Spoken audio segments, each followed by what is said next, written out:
আজকে হবে চিকেন চাপ। তাই চিকেন চাপের জন্য আমি 1 কিলো 200 মাংস নিয়েছি। এখানে আদা রসুন পেঁয়াজটা পেস্ট করে নিয়ে আসছি। ততক্ষণ আমি এখানে দইটাকে দিয়ে ম্যাগনেট করে রাখছি। 50 গ্রাম দই দিয়েছি আর 1 চামচ নুন দিয়েছি। আমি এটাকে আগে ভালো করে ম্যাগনেট করে রাখি।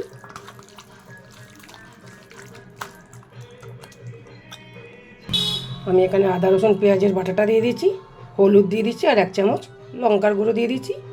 দিয়ে দিচ্ছি একটু তেল, দিয়ে এটাকে ভালো করে ম্যাগনেট করে রাখবো। আমি এটা আধ ঘন্টার জন্য ম্যাগনেট করে রেখে দিচ্ছি। আমি এই চিকেন চাপটা করব পুরোটাই লাল তেলে, মানে সর্ষের তেলে। তা আমি এক এক করে আমি এগুলোকে ভাজতে দিচ্ছি।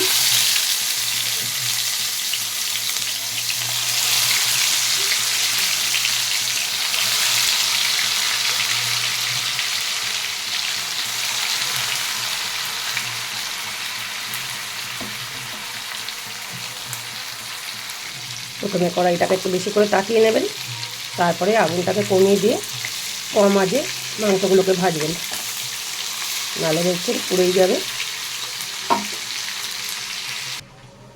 আমি এক এক করে সব কটা চাপই ভেজে নেব।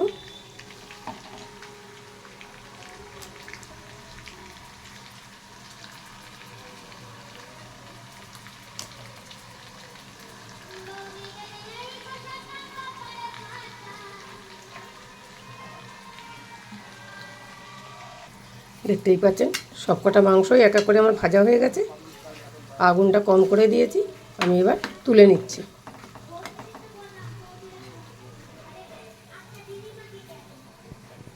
আমি এই তেলের মধ্যেই একটা শুকনো লঙ্কা, একটা তেজপাতা ভেঙে দিয়েছি।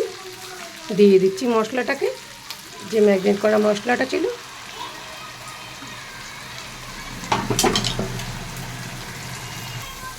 এই মশলাটার মধ্যেই আমি দিয়ে দিচ্ছি গরম মশলা, শাহি গরম মশলা অল্প করে দিয়ে দিচ্ছি।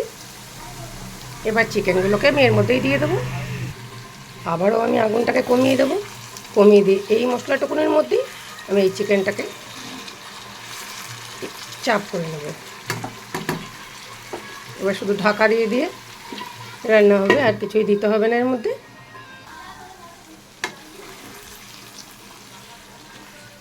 এরকমভাবেই ভালো বারবার করে 5 মিনিট 10 মিনিট অন্তর অন্তর নাড়াচাড়া দিয়ে দেবেন, ঢাকা খুলে খুলে।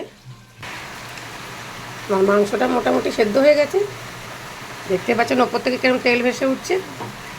আর একটু কষা হবে, তারপরে আমি নামিয়ে দেবো। মাংসটা নামানোর 5 মিনিট আগে আমি দুটো কালো চালমগজ আর একটু পোস্ত বাটা দিয়ে দেবো।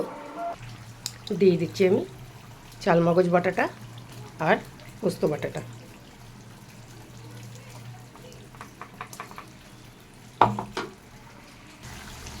আমি নামানোর আগে দুটো কাঁচা লঙ্কা দিয়ে দিচ্ছি চেরা, ঝালের জন্য যার লাগবে সে নিয়ে নেবে। চিকেনটা আমার হয়ে গেছে, আমি নামিয়ে দিচ্ছি। গ্যাসটাকে বন্ধ করে দিচ্ছি। চিকেনটা আমি নামিয়ে দিয়েছি। যদি ভালো লাগে তাহলে একটা লাইক কমেন্ট শেয়ার করে দেবেন। আমার ইউটিউব চ্যানেলটাকে ফলোয়ার্স করে নেবেন, সাবস্ক্রাইবার করে দেবেন। ধন্যবাদ।